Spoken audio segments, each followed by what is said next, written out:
Baik, bismillahirrahmanirrahim. Assalamualaikum warahmatullahi wabarakatuh.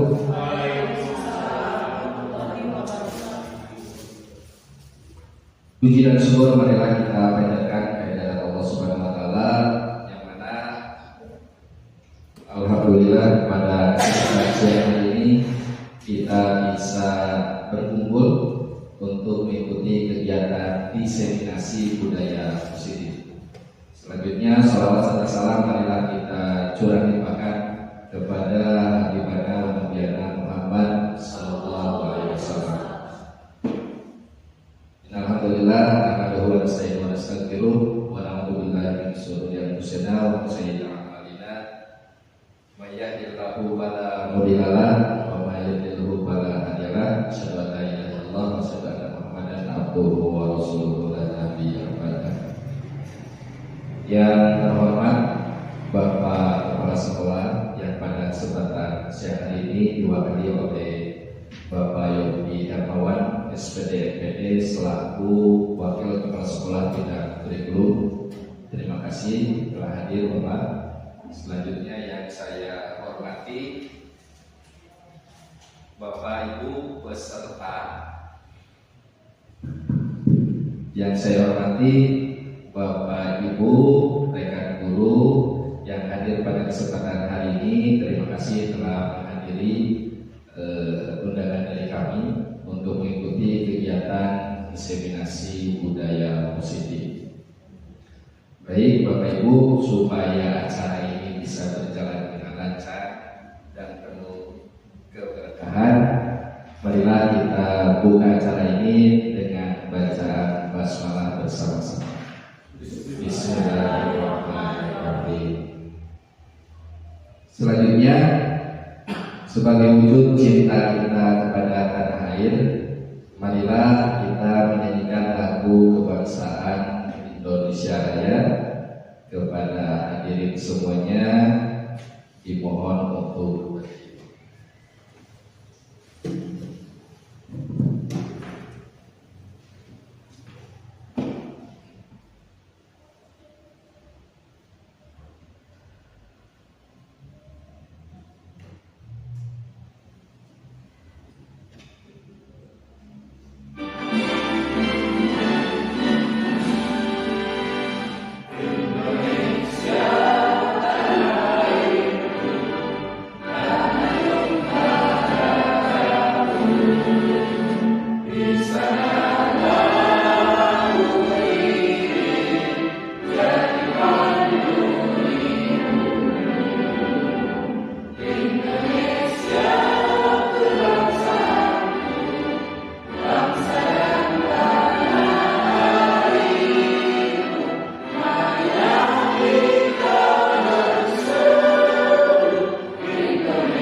hadirin silakan duduk kembali.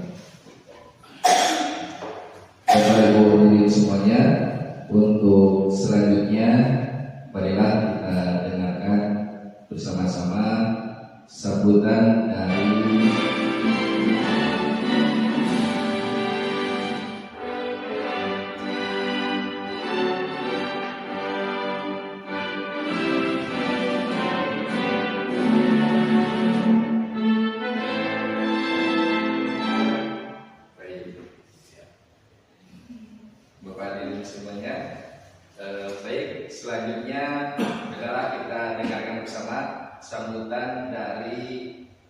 Wakil Kepala Sekolah bidang kurikulum, yaitu Bapak Yopi Hermawan SPD MPD.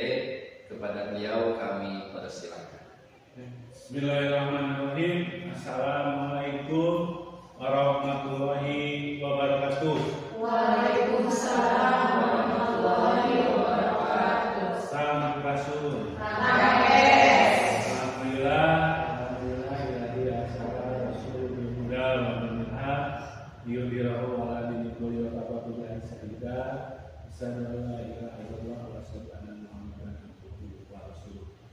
Pertama-tama marilah kita panjatkan puji dan syukur kepada Allah Subhanahu wa taala yang mana pada hari ini alhamdulillah kita semua yang hadir di tempat ini diberikan nikmat kesehatan sehingga bisa melaksanakan kegiatan diseminasi budaya positif untuk pelatihan guru penggerak angkatan 11. Selawat serta salam mudah-mudahan dilimpah curahkan pada junjungan kita Nabi besar Nabi Muhammad sallallahu alaihi wasallam, keluarga, tabiin, sahabat serta umat akhir zaman yang taat dan patuh pada ajarannya.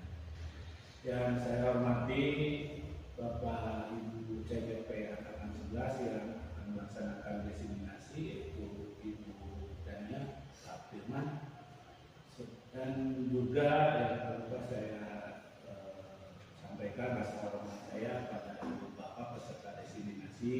Mudah-mudahan kita diberikan kesehatan dan apa yang kita lakukan hari ini bisa menjadi amal ibadah bagi kita semua dan bermanfaat bagi peningkatan pelayanan pembelajaran di SMK Negeri 4 Garut. Yang berikutnya salam hangat dari Bapak Kepala Sekolah pada Bapak Ibu dan pelaksanaan diseminasi budaya positif. Mohon maaf beliau tidak bisa hadir dan pada hari ini saya mewakili beliau untuk membuka dan memberikan arahan tentang bagaimana kita bekerjasama dalam pelayanan pembelajaran di SMK Negeri 4 Garut.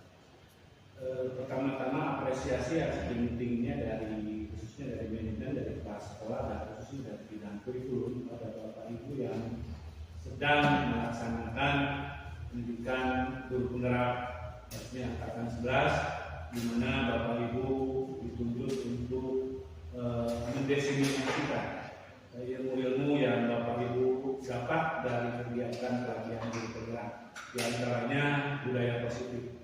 Seperti yang kita ketahui bahwa tujuan pendidikan menurut IHJ Dewan Kakak yaitu menumbuhkan segala kekuatan kodrat yang ada pada peserta didik agar mereka dapat mencapai keselamatan dan kebahagiaan yang setinggi-tingginya.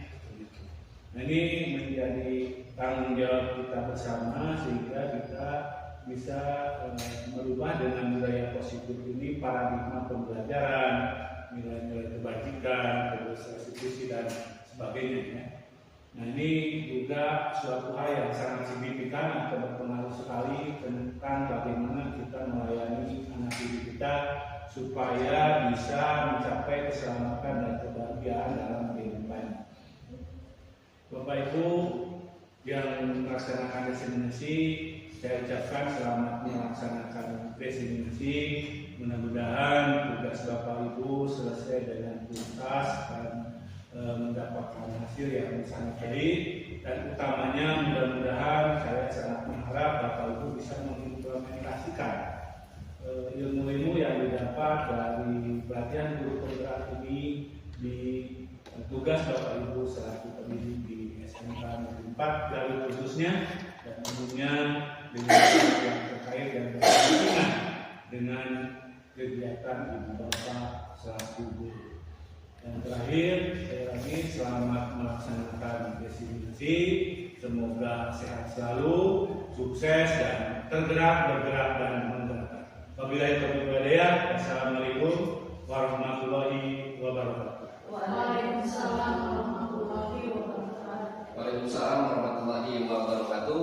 Terima kasih kepada Bapak Yopi Hermawan atas arahannya telah membuka kegiatan acara pada siang hari ini terkait dengan diseminasi budaya positif. Selanjutnya, oke Bapak Ibu, supaya cukup menyegarkan siang hari ini, izinkan saya untuk membacakan sebuah pantun ya, sebuah pantun. Nah, tolong nanti setiap bait yang saya bacakan bilang cakep. Oke, baik. Jalan-jalan ke Mangga 2. Cakep. Tidak lupa membeli pasta. Cakep. Selamat datang rekan-rekan semua. Cakep. Mari kita mulai presentasi dengan bahagia. Oke, sebelum kita bicara mengenai diseminasi budaya positif lebih jauh, sebelumnya izinkan saya untuk memberikan sedikit tepuk semangat ya, supaya Bapak Ibu selama mengikuti kegiatan diseminasi ini dalam keadaan yang ceria, bahagia, dan lain sebagainya. Seperti itu. Nanti ada yang namanya tepuk hebat. Pernah dengar Bapak Ibu? Belum ya? Baik. Jadi ketika saya bilang tepuk hebat, tok tok tok, 2 kali. ya, tepuk hebat, kamu hebat, kita hebat, semua hebat. Udah ya? Bisa diulangi? Siap. Siap. Baik. Semangat Bapak Ibu. Baik. Tepuk hebat, kita hebat, semua hebat. Baik. Terima kasih. Oke. Baik. Dilanjutkan. Oke. Untuk susunan acara hari ini, pertama yaitu pembukaan. Tadi sudah kita buka bersama dengan mengucapkan basmalah. Selanjutnya sambutan dari kepala sekolah yang diwakili oleh wakil kepala sekolah bidang kurikulum. Kita juga sudah menyanyikan lagu Indonesia Raya. Dilanjutkan dengan diseminasi budaya positif. Bapak, Ibu, guru-guru hebat semuanya yang hadir pada kesempatan ini, izinkan saya untuk berbicara di depan Bapak Ibu. Bukan berarti saya merasa jauh lebih tahu, lebih hebat, tapi jadikan forum diseminasi budaya positif ini sebagai dialog. Kita berdiskusi, tentunya nantinya bisa diharapkan apa-apa yang kita bahas pada hari ini bisa berdampak paling tidak bagi sekolah maupun peserta didik kita secara umum semuanya ya. Baik, dilanjutkan, nanti ada tutup dan doa. Oke, untuk kegiatan diseminasi budaya positif kali ini, saya berkolaborasi dengan CGP Angkatan 11, yaitu Ibu Dania Ekawati. Bisa berdiri, Ibu Dania. Oke, jadi pada hari ini saya bersama Ibu Dania akan mencoba untuk melakukan diseminasi budaya positif secara kolaborasi. Baik, sebelumnya saya akan perkenalkan untuk fasilitator saya, yaitu Bapak Tatang Ridwan. Selanjutnya ada Bapak Nurdin selaku pengajar praktek dan saya sebagai CGP Angkatan 11. Adapun tujuan dari diseminasi hari ini, yang pertama diharapkan yaitu meningkatnya pemahaman. Ya, karena saya tahu Bapak guru hebat di sini sebetulnya sudah memahami mengenai budaya positif di sekolah kita. Nah, sehingga pada kegiatan hari ini diharapkan nanti pemahamannya semakin meningkat dan berkembang tentang konsep budaya positif. Yang kedua yaitu membangun kesepahaman. Ya, dikhawatirkan nanti adanya miskonsepsi mengenai antara guru tentang pentingnya menerapkan budaya positif dalam setiap kegiatan pembelajaran di sekolah. Dan tentu yang ketiga, memberikan keterampilan dan pengetahuan kepada guru dalam menerapkan budaya positif dan berpihak kepada murid, serta yang terakhir menumbuhkan semangat kolaborasi di antara guru-guru hebat yang hadir pada siang hari ini, serta saling mendukung dalam mewujudkan budaya positif di sekolah. Itulah 4 tujuan kegiatan diseminasi budaya positif pada siang hari ini. Mudah-mudahan kita bisa melaksanakannya dengan luar biasa. Ya, dilanjutkan. Nah, seperti biasa kita buat dulu kesepakatan kelas diseminasi. Bukan dibuat ya, karena ini saya sarankan lah seperti ini. Yang pertama, oke, kita serius tapi dalam keadaan santai. Karena pada siang hari ini yang saya harapkan adalah kita saling berdiskusi, berdialog mengenai tema-tema terkait dengan budaya positif. Seperti itu. Bagaimana? Setuju? Bapak Ibu? Sepakat? Sepakat ya? Jangan terlalu tegang, santai saja. Apalagi ini siang hari yang cukup panas. Yang kedua, suasana hati wajib senang dan bergembira. Ya, senang itu. Bapak pada kesempatan hari ini senang ya, diharapkan seperti itu. Yang ketiga, nah ini yang paling penting adalah diharapkan Bapak Ibu itu aktif selama forum diseminasi. Karena mungkin nanti kita akan berdialog, berdiskusi tentang banyak hal mengenai budaya positif. Yang keempat, tentu kita menghargai pendapat orang lain. Ya, kita saling menghargai dengan pendapat masing-masing. Dan terakhir, saya harap membatasi penggunaan handphone. Bagaimana Bapak Ibu? Dari kelima kesepakatan ini, apakah ada yang mau dikurangi, ditambahkan, atau sudah sepakat semuanya? Sepakat ya? Semua ya? Baik. Tepuk hebat. Semua hebat. Terima kasih Pak Ridwan sudah hadir ya. Baik. Nah, supaya kita senang dan bahagia, yuk kita senyum dulu selama 30 detik. Karena ternyata manfaat senyum itu sangat banyak sekali. Supaya tidak terkesan senyum-senyum sendiri, silakan berpasangan saling melihat. Oke. Dalam hitungan ketiga, dalam hitungan ketiga,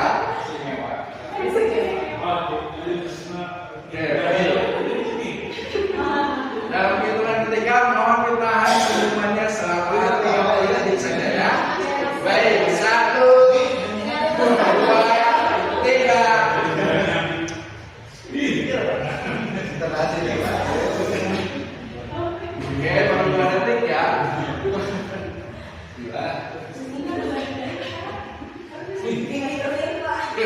Lanjut, masih 8 Ibu. 10 detik lagi. Oke, baik, terima kasih. Ya, mudah-mudahan karena kita awali dengan senyum, nanti setelah kita pulang dari kegiatan ini, kita juga membawa senyum kebahagiaan ya, seperti itu. Baik, di mix saja. Oke, untuk materi budaya positif yang akan coba kita diseminasikan kepada guru-guru hebat yang hadir hari ini ada 6, di mana kita berkolaborasi.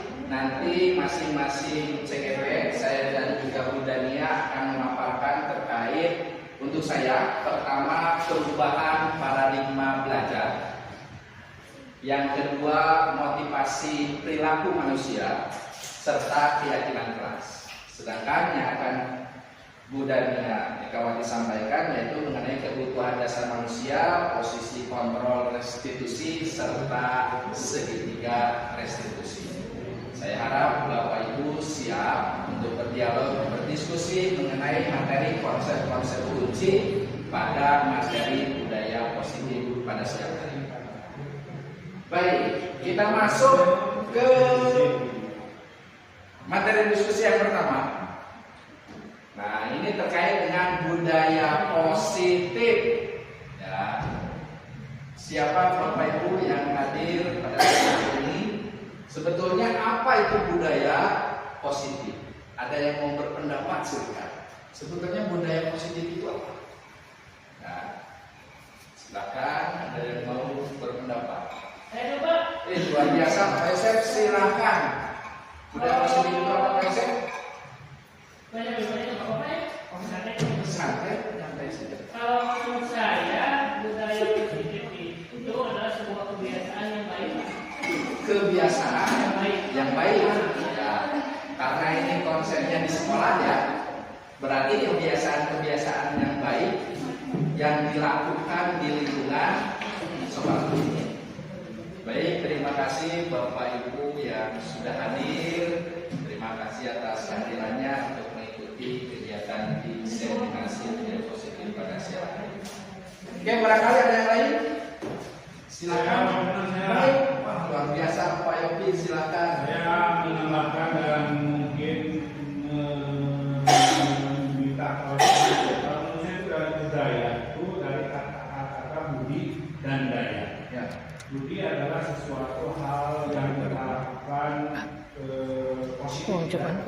Minta hal baru ya Pak. Yang bermanfaat. Daya adalah salah satu usaha. Jadi segala sesuatu usaha dengan pemikiran yang baik sehingga bermanfaat bagi dirinya dan bagi lingkungan. Itu luar biasa. Tepuk tangan.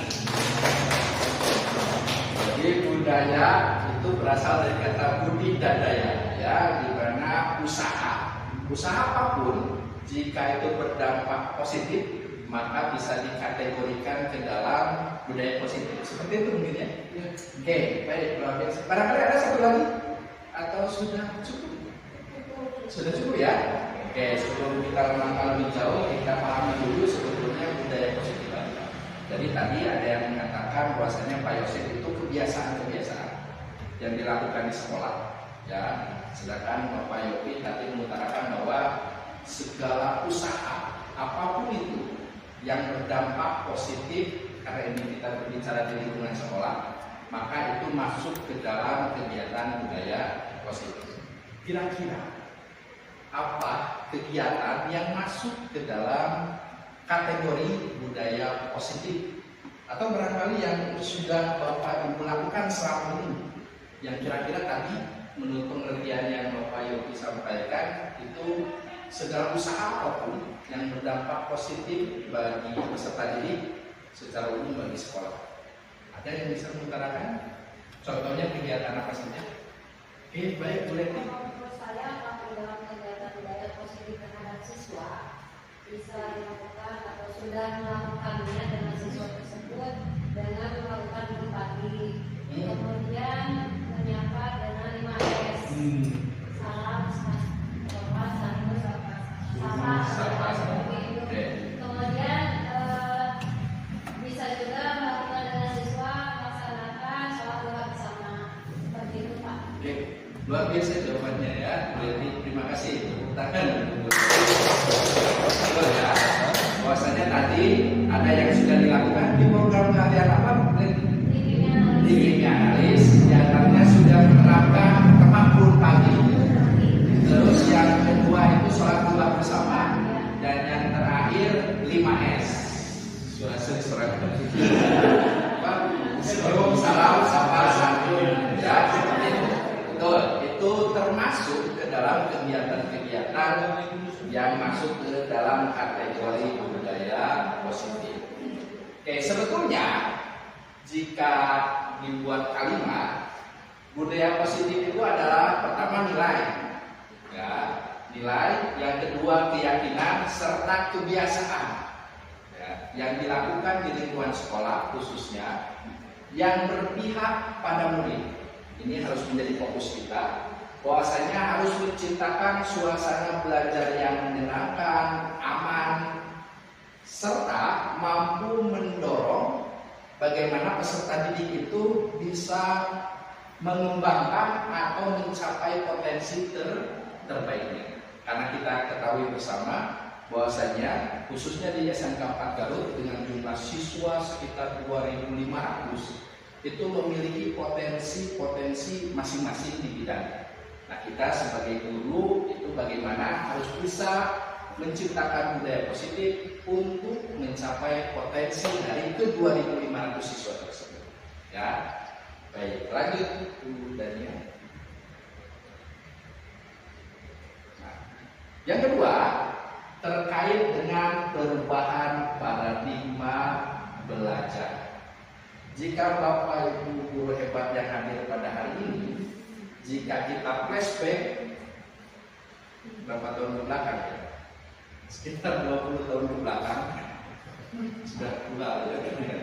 Ketika Bapak Ibu sebagai peserta didik di sekolah, sebetulnya konsep belajar itu seperti apa sebelumnya dibandingkan dengan konsep belajar yang hari ini kita kenal? Ada perubahan paradigma belajar seperti apa yang sebetulnya Bapak Ibu alami dulu dibandingkan konsep belajar saat ini? Ada yang mau berpendapat?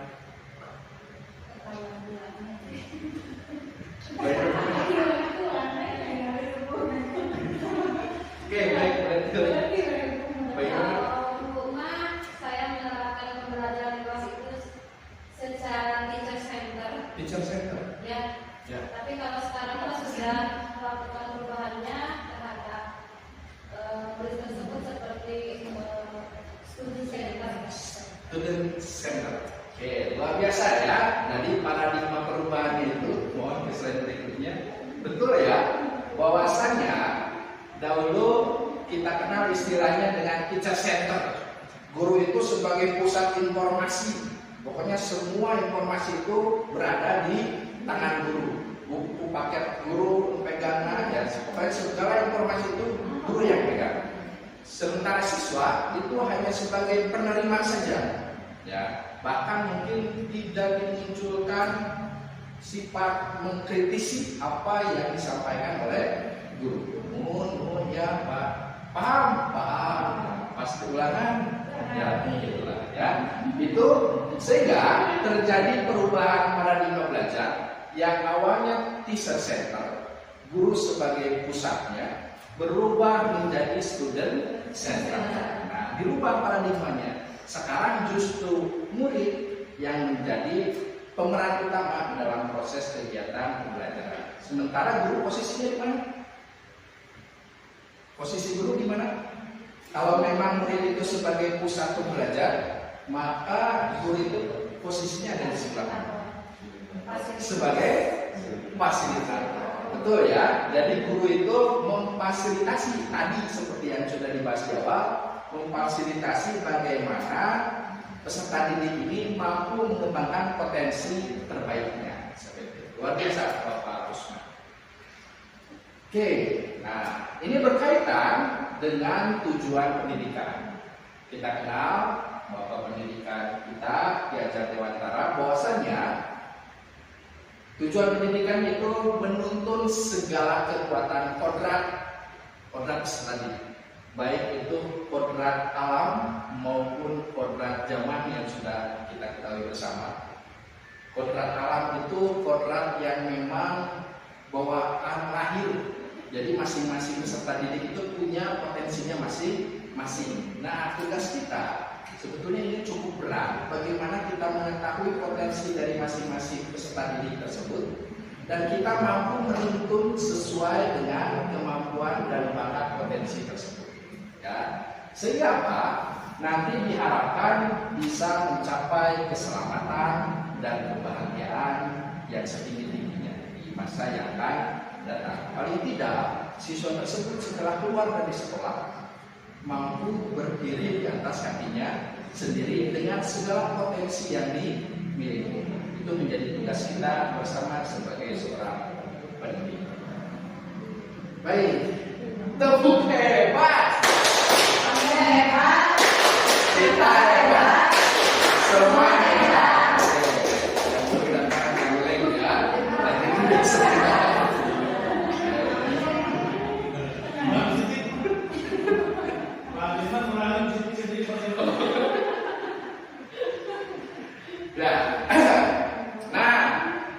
Selanjutnya, kumaha carana supaya peserta didik tersebut bisa capai atau bisa menemukan potensi terbaik dalam dirinya.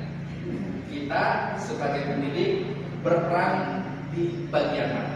Ya, tadi sebagai fasilitator atau sebagai penuntun, maka apa yang harus kita lakukan selama ini untuk melayani peserta didik.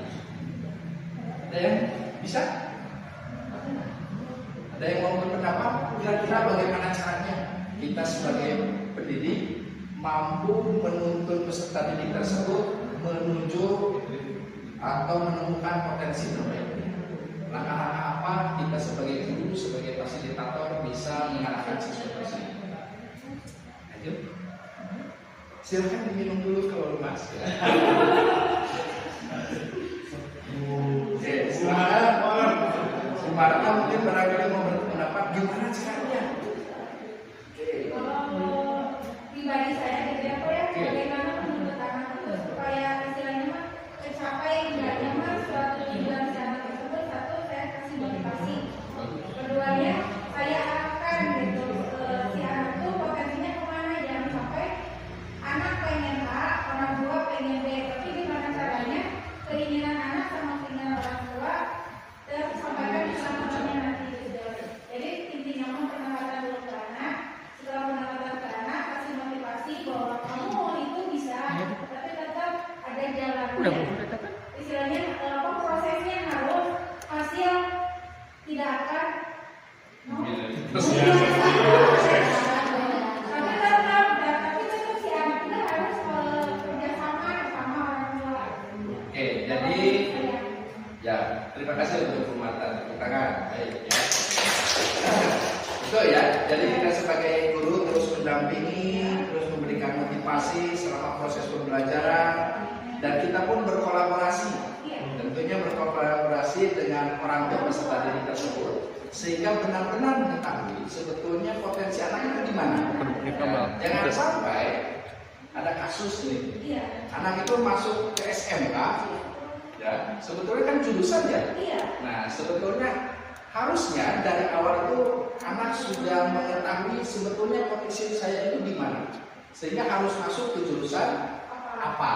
Nah selama ini kita menemukan kasus-kasus bahwasanya anak baru 2-3 bulan belajar ingin pindah jurusan, atau bahkan mungkin sampai tidak mau masuk sekolah, tidak mau melanjutkan sekolah. Nah itu sebagai tugas kita bersama, bagaimana tadi dengan memberi motivasi, berkolaborasi, serta terus mendukung apa yang menjadi potensi dari anak tersebut.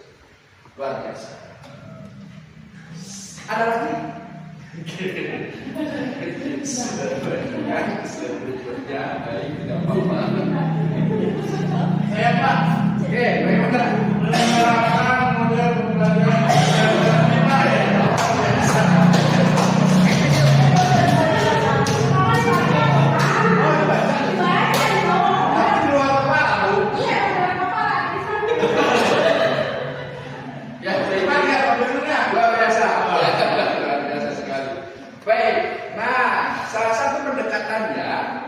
Yaitu dengan menerapkan model-model pembelajaran yang berpihak pada murid, karena hampir sekitar 90% siswa masuk ke sekolah itu berada di proses pembelajaran, sehingga saya beranggapan ketika proses pembelajarannya baik, luar biasa, maka nanti outputnya pun akan baik, sehingga yang paling atau harus dibenahi dan yang harus diperhatikan yaitu bagaimana kita sebagai guru bisa memfasilitasi peserta didik melalui model-model pembelajaran yang berpihak pada murid.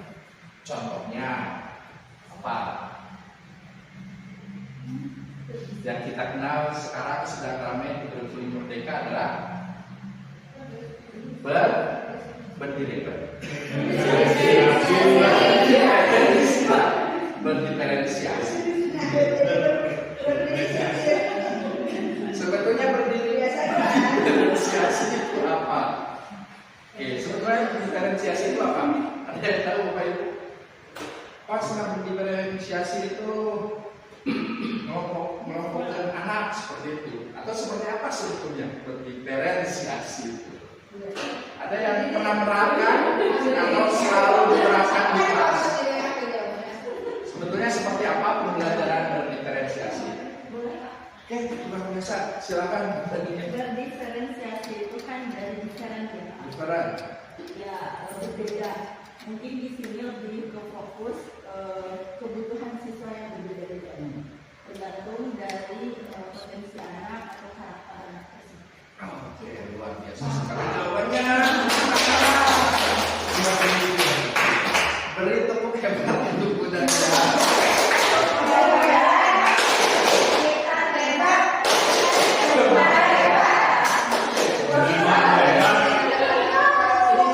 Betul ya, bahwasanya pendifferent itu berbeda artinya. Seperti tadi yang sudah kita bahas, anak itu memiliki kodrat alamnya masing-masing, memiliki potensi serta kekuatan masing-masing. Sehingga sebaiknya di kelas itu kita memfasilitasi keberbedaan tersebut. Jangan sampai disamakan, pendidikan ya, disamakan. Sehingga biasanya yang dilakukan budanya untuk memulai pembelajaran berdiferensiasi itu melakukan apa? Kalau di kelas biasanya asesmen ya. Oke, betul. Jadi kita lakukan dulu asesmen diagnostik. Biasanya yang kita cari tahu yaitu dari gaya belajar ya.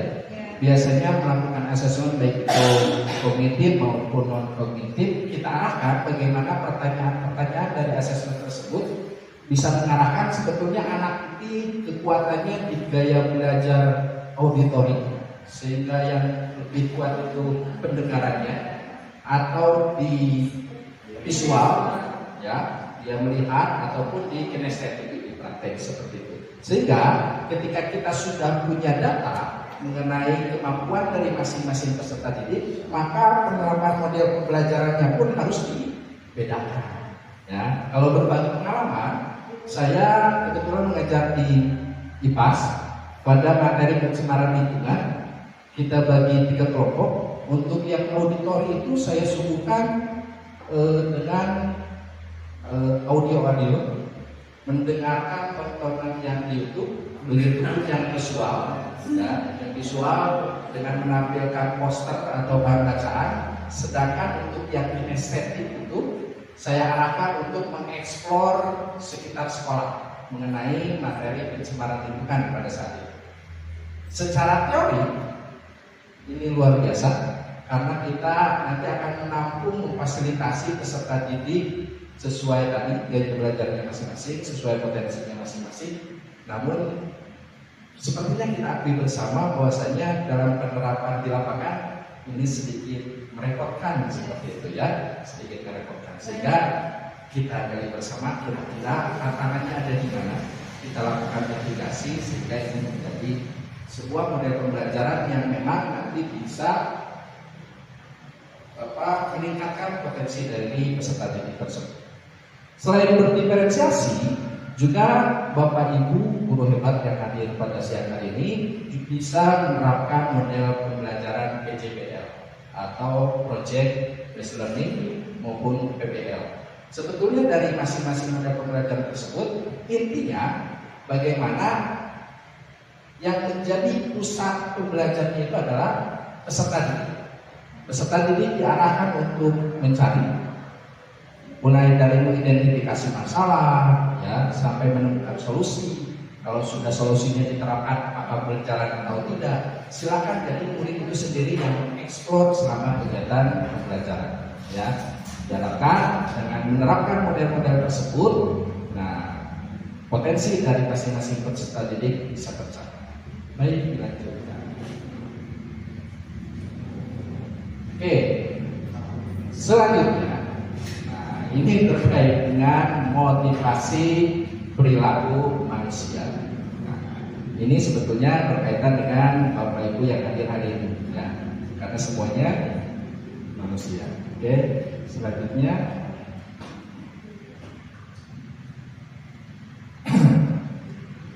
Nah, menurut yang Gosen, bukan Gofood ya, Gosen. Menurut yang Gosen, bahwasanya sebetulnya motivasi perilaku manusia itu terdiri dari 3 menurut dia. Yang pertama itu menghindari ketidaknyamanan atau hukuman. Ketika melakukan sesuatu, ya, itu yang pertama dan yang paling rendah derajatnya. Sebetulnya ketika dia melakukan sesuatu karena ingin menghindari ketidaknyamanan atau hukuman. Sementara yang kedua yaitu mendapatkan penghargaan atau imbalan dari orang lain. Dia mau melakukan sesuatu ketika diberikan imbalan, ketika diberikan hadiah seperti itu. Sedangkan yang ketiga yaitu sebetulnya menjadi orang yang mereka inginkan dan menghargai diri sendiri dengan nilai-nilai yang mereka percaya. Nah, sebetulnya motivasi yang ketiga ini adalah motivasi yang terbaik karena ini muncul dari dirinya sendiri berdasarkan keyakinannya sendiri, sehingga apa yang dilakukannya itu dilakukan dengan sungguh-sungguh seperti itu. Jika dikelompokkan,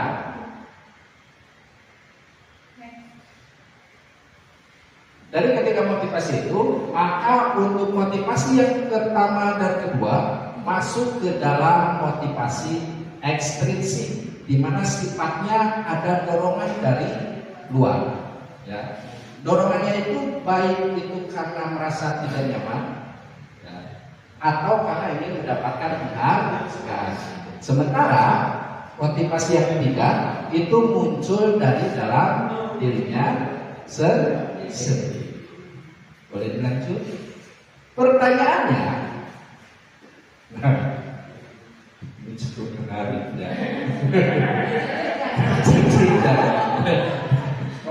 Dari ketiga motivasi tadi, apakah karena Bapak Ibu merasa tidak nyaman, tidak enak dengan saya atau tidak, atau karena ingin mendapatkan kesempatan hadiah dan imbalan, atau yang ketiga? Silakan Bapak Ibu siapa yang mau berpendapat. Santai saja ya. Ini tidak benar salah. Ini tidak benar salah, tapi untuk menggali sebetulnya motivasi diri kita untuk mengikuti diseminasi budaya positif ini sebetulnya pada posisi mana? Oke, silakan Bapak Ibu, silakan siapa yang mau.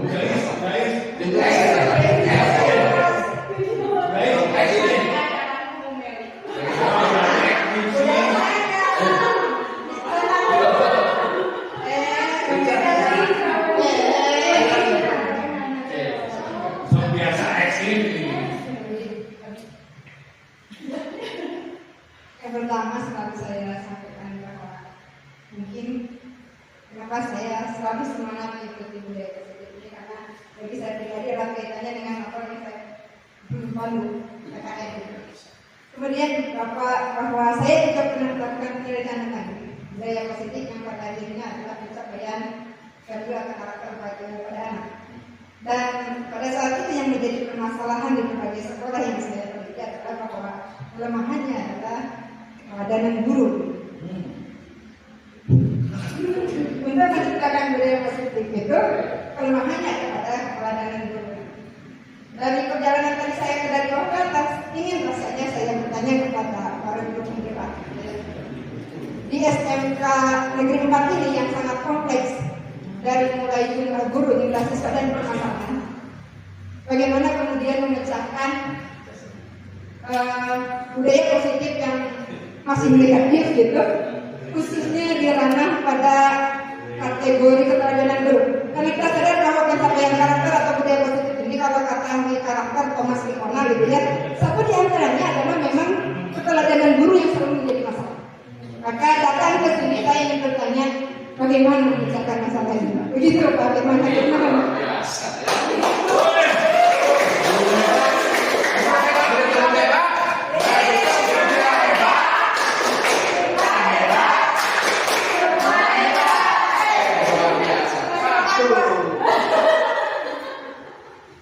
Ya sampai mati. Oke, pertanyaannya sangat berat sekali dan dalam sekali. Ya, terkait budaya positif ini, betul kata Bu Ijrah ya. Sebetulnya kita sudah mengetahui hal-hal apa saja yang perlu kita lakukan untuk mengarahkan peserta didik kita melalui penerapan budaya positif. Namun sangat disayangkan, ya, yang disayangkan itu adalah tidak adanya keteladanan. Nah, salah satu caranya diharapkan Bapak guru hebat yang hadir pada siang hari ini, nah, bergerak, serta menggerakkan khususnya menerapkan terkait budaya positif paling tidak untuk diri sendiri, sehingga itu bisa menjadi contoh terbaik bagi peserta didik. Oh, si ibu itu mah datang ke sekolah setengah 7, sehingga malu ya ketika datang jam setengah 8. Itu sebetulnya ketika kita memberikan keteladanan, kita tidak perlu banyak bicara, ya. Silakan saja siswa melihat apa yang kita lakukan selama ini. Itu akan menjadi contoh terbaik. Luar biasa ya. Jadi bicara mudah-mudahan setelah mengikuti kegiatan diseminasi, khususnya guru-guru yang hadir hari ini bisa menjadi teladan yang baik yang luar biasa bagi peserta didik kita semua. Oke. Sebetulnya apa yang tadi disampaikan itu berkaitan dengan pertanyaan selanjutnya. Ya mas, aku materi itu pada jelas. Oke, selanjutnya menurut Bapak Ibu, sejauh ini motivasi manakah yang saat ini paling banyak mendasari perilaku murid-murid, khususnya yang Bapak Ibu ampun ya di kelas? Apa yang mendasari motivasi perilaku murid-murid tersebut untuk belajar? Jika kita amati sejauh ini, apakah murid-murid itu belajar di sekolah itu karena takut oleh orang tuanya di rumah, atau takut tidak diberikan uang jajan namun ke sekolah, atau karena memang betul-betul ingin mengembangkan potensinya yang bisa didapatkan di lingkungan sekolah? Nah, berdasarkan motivasi yang tiga tadi disampaikan, kaitannya dengan siswa yang selama ini Bapak Ibu ajar, kira-kira posisi peserta didik kita secara umum ada di tingkatan yang mana? Yang kedua, ketiga, atau ke-1? Ada yang mau berpendapat?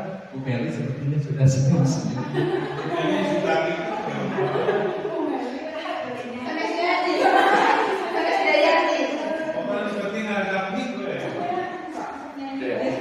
Assalamualaikum warahmatullahi wabarakatuh. Pada dasarnya selama ini yang saya alami ya, yang saya alami atau yang saya perhatikan dari peserta didik, alasan mereka untuk datang ke sekolah memang seperti yang tadi, makanya asesmen diagnostik itu penting sekali. Dan dari hasil asesmen diagnostik itu yang pertama adalah umumnya yang paling basic, kalau nggak sekolah nggak dapat uang jajan Bu. Yang kedua bisa ketemu teman-teman Bu. Yang ketiga itu ada hanya sebagian memang yang saya nyaman berada di sekolah, gitu ya. Kemudian yang keempat ada sebagian yang memang saya menginginkan Bu, ada sekali yang ingin kami ketahui dari berbagai macam ilmu yang ada di sekolah. Jadi memang kangen belajar, itu hanya 9% lah gitu ya. Tapi mudah-mudahan apapun itu alasan mereka, bagi saya itu mungkin yang pertama yang harus kita ciptakan itu adalah kenyamanan di sekolah dulu, kenyamanan di kelas, kenyamanan belajar. Tidak apa-apa untuk tahap pertama, tahap awal mereka kangen teman di sekolah, ingin ketemu teman, ataupun hanya sebatas di tahap mendapatkan uang jajan dari orang tua. Tapi mudah-mudahan dengan adanya kenyamanan belajar yang mereka dapatkan di sekolah, dan kemudian adanya suri teladan yang tadi ya, yang dari ibu bapak guru yang diberikan, ada sedikit menginspirasi bagi mereka. Jadi mereka lebih ingin lagi berada di sekolah untuk belajar. Mungkin itu dari saya. Apakah setuju dengan pendapat Bu Meli? Sepertinya setuju ya. Oke, sejauh ini sebetulnya potensi anak itu masih ada di poin pertama dan ketiga. Tapi tadi sebetulnya solusinya pun sudah diutarakan oleh Bu Meli. Bagaimana kita bisa menciptakan lingkungan yang aman, nyaman untuk belajar, sehingga diharapkan di masa yang akan datang, ya, atau setelah mengikuti pembelajaran di sekolah, itu tingkat motivasinya itu menjadi berada dalam dirinya sendiri. Memang saya sekolah itu mau untuk belajar, untuk menggali, mengembangkan kompetensi yang ingin saya miliki, seperti itu ya. Luar biasa sekali. Baik, lanjut.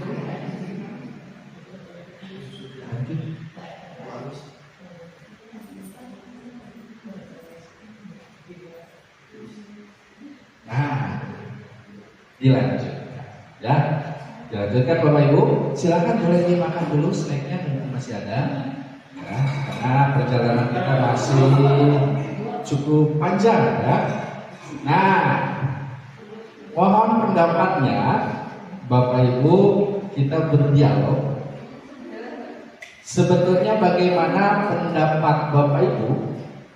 Apakah setuju dengan pemberian penghargaan atau hadiah bagi peserta didik? Tidak setuju. Kalau setuju atau tidak, tolong berikan alasan. Silakan. Setuju? Tidak. Oh ya, setuju dulu. Setuju Pak. Oke, silakan bagaimana? Kalau menurut saya Pak, bahwa sesuatu perbuatan yang baik dan positif itu harus diperhatikan Pak, karena mereka sudah berusaha, sudah perjuangannya, ada prosesnya yang sampai berdarah-darah. Masa kita tidak mengucapkan sesuatu penghargaan bagi mereka? Ya walaupun sedikit dari kalimat atau mohon saja juga penghargaan Pak. Kan ini menurut saya segala sesuatu yang baik itu dihargai. Hanya penghargaannya itu Pak, kalau menurut saya setuju harus dihargai. Begitu Pak. Terima kasih. Baik. Karena peserta didiknya sudah melakukan aksi, ya, sampai berdarah-darah, sehingga kita sebetulnya pantas atau layak untuk mendapatkan penghargaan atau hadiah menurut Bapak Yosef. Nah, ternyata menurut Pak Yosef justru sebaliknya. Sorry Pak, satu cukup ya.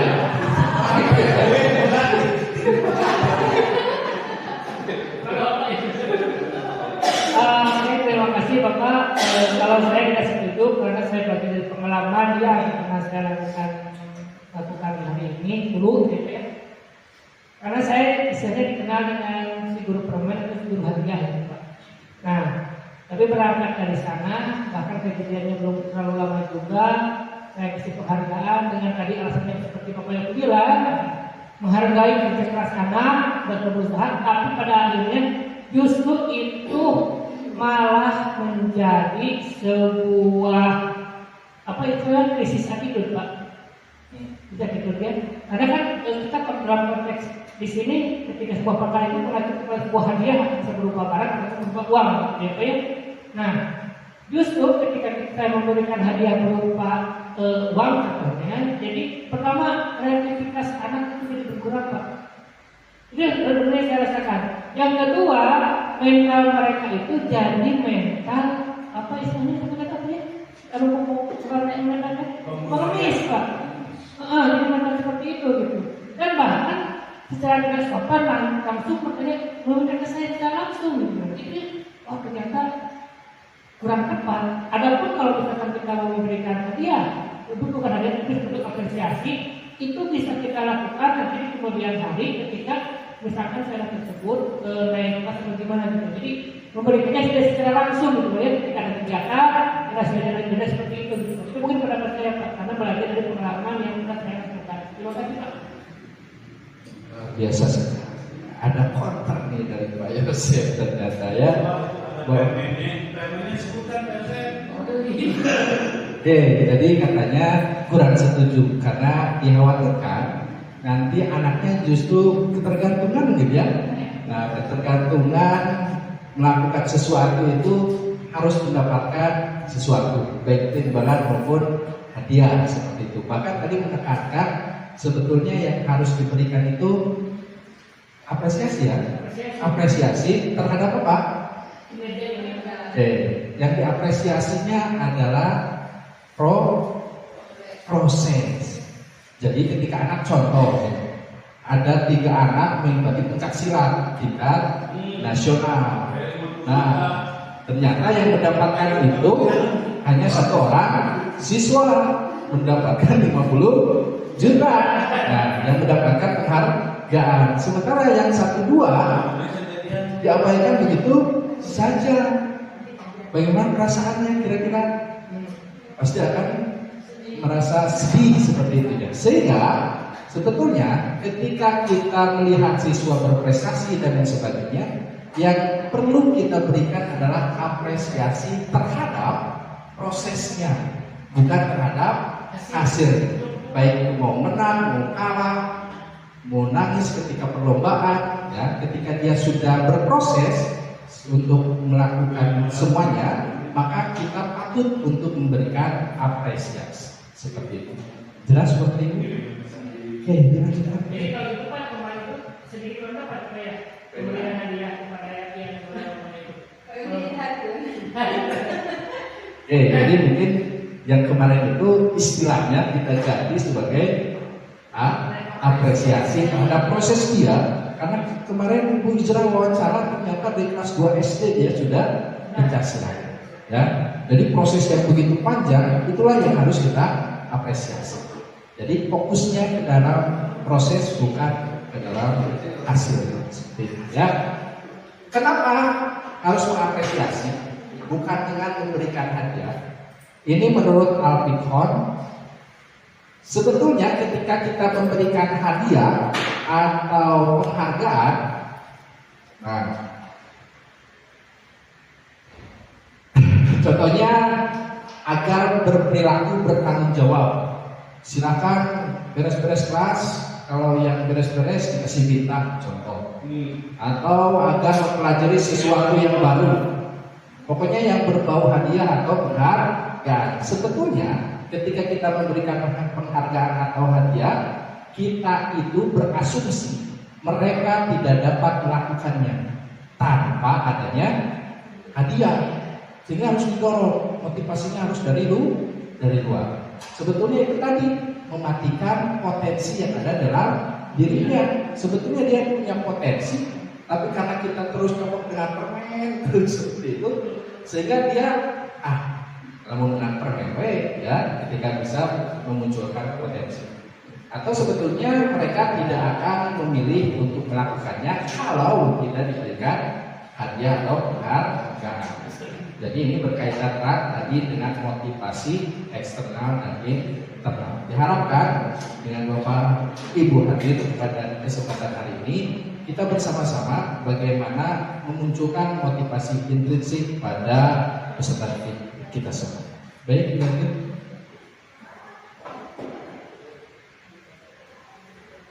Untuk contoh kasus, oke, kita analisis ya. Saya akan coba menceritakan storytelling, ya, menceritakan tentang salah satu kasus. Nanti Bapak Ibu coba tanggapi. Di sini ada kasus Ibu Anaswati ya, supaya terkesan perempuan. Ibu Anaswati kelas 2 SD, di mana dia mendapatkan masalah bahwasanya setelah istirahat anak itu suka terburu-buru masuk ke dalam kelas, sehingga ribut di kelasnya, banyak waktu yang terbuang. Nah, untuk mensiasatinya, Ibu Anaswati ini memberikan penghargaan berupa bintang-bintang ya bagi peserta didik ini, kami di tingkat kelas 2 SD ya, bagi siapa yang tertib ketika masuk kelas. Dan ternyata itu bekerja selama kurang lebih 1 bulan. Jadi menerapkan metode ini dengan memberikan bintang bagi peserta didik yang teladan, ternyata bekerja. Bahwasanya setiap setelah istirahat tertib siswa tersebut. Nah, namun ketika Ibu Anaswati ini tidak masuk, nah kejadian awalnya berulang kembali. si anak-anaknya ribut karena diganti oleh guru yang lain yang tidak tahu bahwasanya harus memberikan bintang sebagai bentuk penghargaan. Nah, berdasarkan kasus tersebut, menurut Bapak Ibu, ya, bagaimana seharusnya yang dilakukan oleh Ibu Anaswati? Ada yang mau berpendapat? Yang belum berbicara silakan. Ibu Siti. Siapa?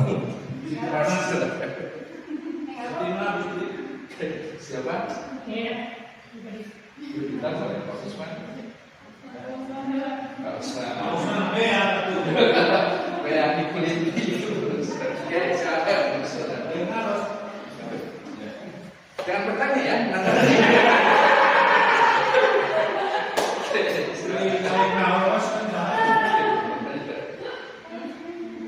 Untuk Ibu Anaswati ya, memang baik sebenarnya lihatnya dengan apresiasi ketika kita lihat ya tapi di lain pihak ya, ketika diganti malah jadi tidak tertib. Menurut saya memang harusnya tadi oleh Pak Firman menjelaskan tentang budaya positif itu mulai dari motivasi prinsip ya. Tapi memang dari awal anak memang harus dibiasakan dulu, dikasih tadi apresiasi dulu, kemudian secara bertahap bertingkat dari motivasi eksternal menjadi internal. Karena untuk membiasakan budaya positif memang perlu adanya kebiasaan yang harus dipaksa. Seperti dari kita ya di jurusan analis, anak-anak bisa tertib dengan adanya apel pagi, itu kan secara tidak langsung memaksa anak agar hadir tepat waktu. Namun secara bertahap, guru atau Ibu Anaswati juga menyampaikan bahwa hadir tepat waktu adalah komitmen dan disiplin ketika belajar di sekolah. Jadi bagus di awal ada apresiasi berupa bintang-bintang, namun di perjalanan dikasih pemahaman bahwa bintang ini sebagai bentuk apresiasi. Juga sebagai bentuk komitmen bahwa Anda itu bisa siswa itu bisa belajar dengan tertib, dengan disiplin. Memang sudah bagus, tapi ditingkatkan lagi, harusnya ditingkatkan lagi dengan diberikan pemahaman yang lebih. Apa sih tujuan diberi bintang-bintang seperti ini? Dan memang tadi budaya positif itu harus dipaksa di awal, karena memang anak-anak tidak bisa langsung bukan motivasi itu. Dan betul yang dilakukan Bu Anas, namun perlu dikemas lagi pemahaman lebih lanjut, kemudian juga ditularkan kepada guru-guru yang lain. Jadi bukan hanya Bu Anas saja yang memahami prinsip ini, guru lain juga diberi pemahaman bahwa siapapun yang masuk tertib maka apresiasi. Kalau Bu Anas sudah dengan bintang, kalau yang lain kapan dan itu sih Pak menurut saya. Luar biasa.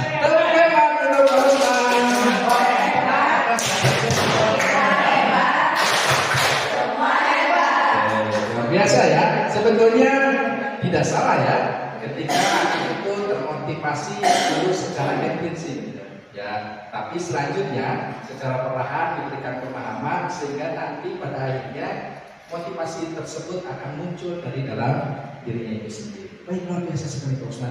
Lanjutkan. Oke, kita berikan dulu sebentar saja, 1 menit. Silakan siapa yang bisa membuat 2 kotak dari 4 batang korek api. Ada yang bisa? Harus jadi 4 kotak. Ada yang bisa? Mungkin boleh menggambarkannya nanti kalau ada yang bisa. Waktunya 5 detik lagi. Ada yang bisa?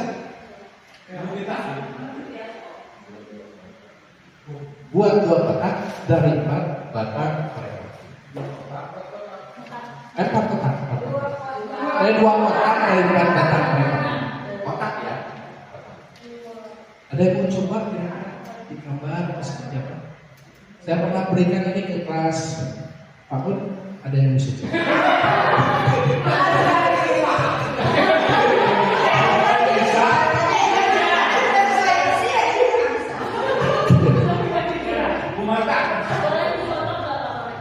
Tidak boleh. Tidak boleh. Hanya dijelaskan. Asal ada boleh. Ada yang boleh coba? Supaya tidak terbawa mimpi. Ada yang mau coba? Ada yang mau coba? Langsung saja ya. Ini jawabannya. Jawabannya ini satu kotak. Nah, untuk jawaban selanjutnya kalian tinggal tekan mata bagian atas kalian. Nanti coba ya. Kalau penasaran tekan, nanti akan terlihat seperti ini. Baik, Bapak Ibu, kita lanjutkan ke materi terakhir yang akan saya sampaikan, yaitu terkait dengan keyakinan keras. Saya yakin Bapak Guru hebat yang hadir siang hari ini sebetulnya telah menerapkan terkait dengan keyakinan kelas di awal kegiatan pembelajaran pada tahun pelajaran baru saat ini. Ya, tolong Bu Daniel. Nah, yang jadi pertanyaannya, mengapa yang harus kita buat itu keyakinan kelas, bukan peraturan? Sementara selama ini yang kita ketahui bahwasanya peraturan itu yang digunakan sebagai standar ya di sekolah. Nah, sementara sekarang kenapa yang harus dibuat itu keyakinan bukan peraturan? Barangkali Bapak Ibu ada yang mau berkomentar apa perbedaan antara keyakinan dan peraturan kelas seperti itu. Bu Tita, barangkali. Baik Bapak, kalau keyakinan mungkin datangnya dari siswa sendiri mungkin ya. Jadi masuknya ke motivasi intrinsik. Nah, sedangkan kalau peraturan kelas itu sudah ada nih aturan kelasnya, jadi masuknya ke motivasi eksternal. Gitu Bapak. Luar biasa ya. Betul apa yang disampaikan oleh Ibu Tita, bahwasanya kenapa yang dibuat itu harus keyakinan. Nah, karena keyakinan itu berangkatnya itu dari dalam diri sendiri, atau kita kenal istilahnya dengan motivasi intrinsik, sehingga apa yang diyakini itu nanti akan dilakukan karena dia meyakini bahwasanya kesepakatan yang sudah kita buat memang baik untuk dirinya, itu memiliki nilai-nilai kebajikan. Sementara peraturan itu terkesan kita hanya melakukan apa yang sudah ada, mau itu kita setuju mau tidak, karena aturannya sudah seperti itu, maka itu yang harus dilakukan. Nah, itu jika dilihat dari teori motivasi, berarti itu berangkatnya dari motivasi eksternal seperti itu ya. Selanjutnya, ketika keyakinan seseorang yang dikuatkan, maka dia akan lebih termotivasi dari dalam, atau istilahnya motivasi intrinsik, sehingga dia akan lebih tergerak dan bersemangat untuk menjalankan apa yang menjadi keyakinan. Sehingga nanti ketika dia melakukan pelanggaran atau kesalahan, karena dia sudah meyakini akan nilai-nilai yang sudah disepakati, maka dia akan terbuka terhadap konsekuensi dari tindakan yang sudah dilakukan seperti itu ya. Baik, ketika contoh kasusnya seperti ini. Ketika seseorang menggunakan helm, ya, apakah ini berangkat dari keyakinan atau berangkat dari peraturan? Saya yakin Bapak Guru di sini pernah mengendarai kendaraan bermotor tanpa menggunakan helm, betul tidak? Betul ya. Apakah itu karena kita taat aturan atau kita meyakini bahwasanya tidak pakai helm juga tidak apa-apa, atau bahkan mungkin sebaliknya, kita hanya menggunakan helm karena kita merasa bisi ayah polisi, takut ditilang seperti itu ya, sehingga nilai-nilai kebajikan seseorang ketika menggunakan helm sebetulnya itu nilai-nilai kebajikan universal yang berangkat dari nilai-nilai keselamatan. Bahwasanya dia meyakini bahwasanya ketika membawa kendaraan bermotor saya harus menggunakan helm karena itu sebagai bentuk untuk menjaga dirinya agar tetap dalam keadaan selamat seperti itu ya. Begitu pun ketika di kelas yang diharapkan tadi apa yang sudah diyakini, apa yang sudah disepakati itulah yang akan menjadi konsekuensi yang harus mereka pegang. Nah, selanjutnya saya yakin Bapak Ibu guru sudah membentuk atau membuat keyakinan kelasnya masing-masing. Tapi pada saat ini saya mungkin akan sedikit menguatkan sebetulnya bagaimana langkah-langkah yang harus dilakukan ketika kita ingin membuat kesepakatan kelas. Yang pertama yaitu harus bersifat abstrak, kedua pernyataannya universal, artinya nilai-nilai kebajikannya harus disepakati bahwasanya itu benar diyakini ya. Yang ketiga bentuk kalimatnya harus positif. Contoh ketika kita tidak ini di kelas itu siswa tidak merokok sekali bersama, maka kita berubah kalimat tidak merokok itu menjadi menjaga kebersihan atau kesehatan lingkungan kelas ya itu. Jadi rubah bentuk kalimat yang kita inginkan menjadi kalimat yang positif. Yang keempat tentu ini tidak terlalu banyak ya kesepakatan yang dibuatnya sehingga masing-masing peserta didik bisa mengetahui, meyakini dari semua nilai yang sudah disepakati. Jangan sampai kesepakatan yang dibuatnya itu sampai 20, 25 ya terlalu banyak, atau bahkan masing-masing guru nanti itu membuat kesepakatan masing-masing. Diharapkan nanti masing-masing guru berkolaborasi sehingga terbentuklah kesepakatan sekolah seperti itu ya, di mana berdasarkan pada nilai-nilai kebajikan yang disepakati bersama.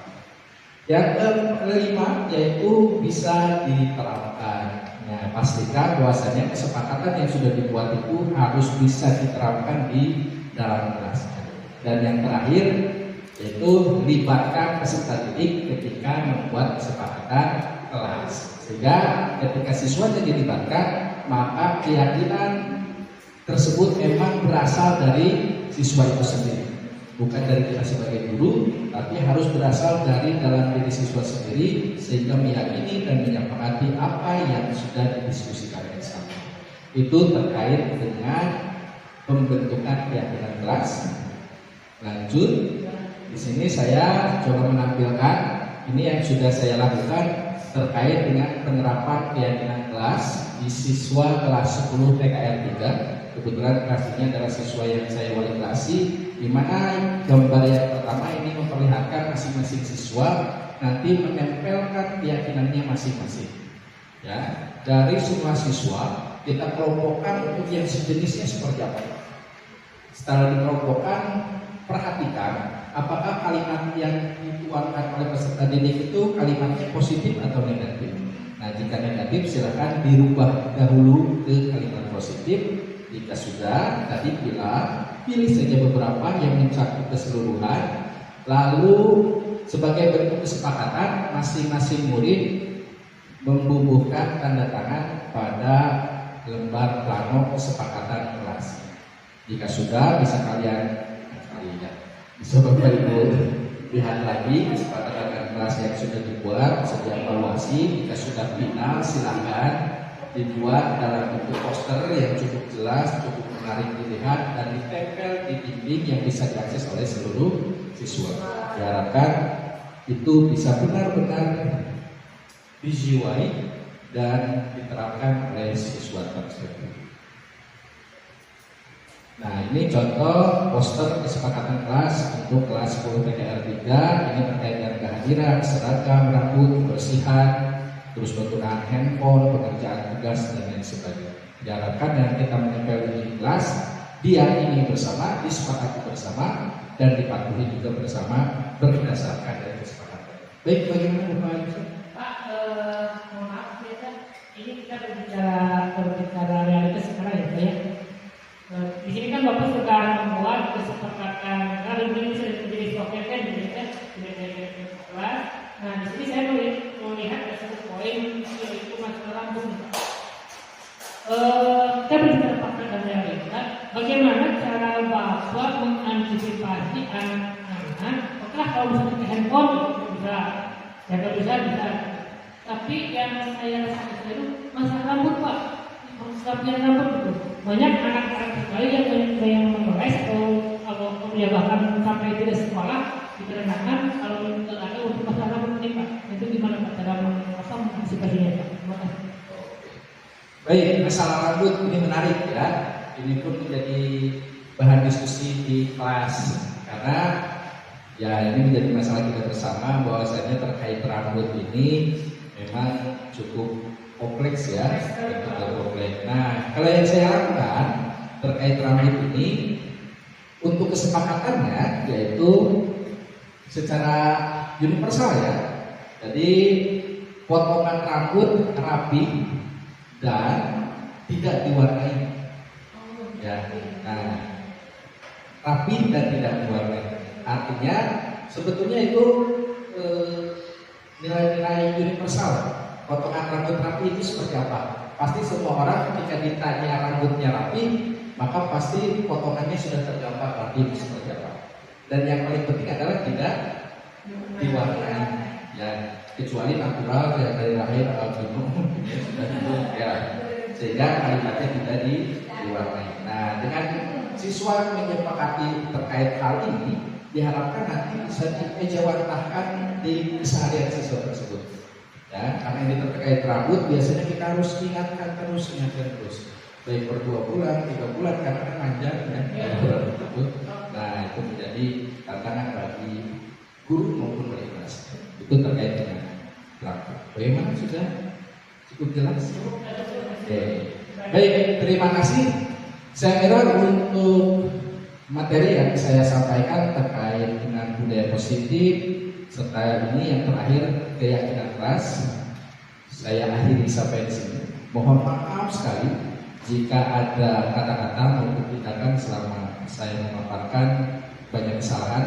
Mudah-mudahan sekali lagi apa yang saya sampaikan hari ini tidak selesai di ruang-ruang diskusi di kelas-kelas ini, tapi dibawa oleh Bapak Ibu guru hebat di kelasnya masing-masing, dipraktekkan budaya positif ini pada anak-anak sehingga anak-anak memiliki role model, apalagi kita sebagai teladan, sehingga diharapkan tadi potensi anak-anak tersebut bisa muncul melalui penerapan budaya positif.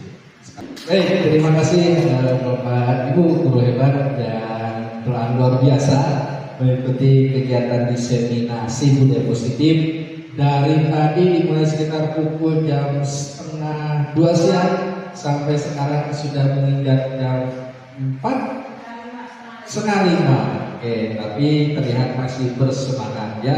Sekali lagi saya ucapkan terima kasih telah mengikuti kegiatan diseminasi hari ini. Mudah-mudahan ini bermanfaat bagi kita semuanya. Marilah kita tutup kegiatan hari ini dengan bacaan hamdalah bersama-sama. Alhamdulillahirabbil alamin. Allahumma barik lana. Wassalamualaikum warahmatullahi wabarakatuh.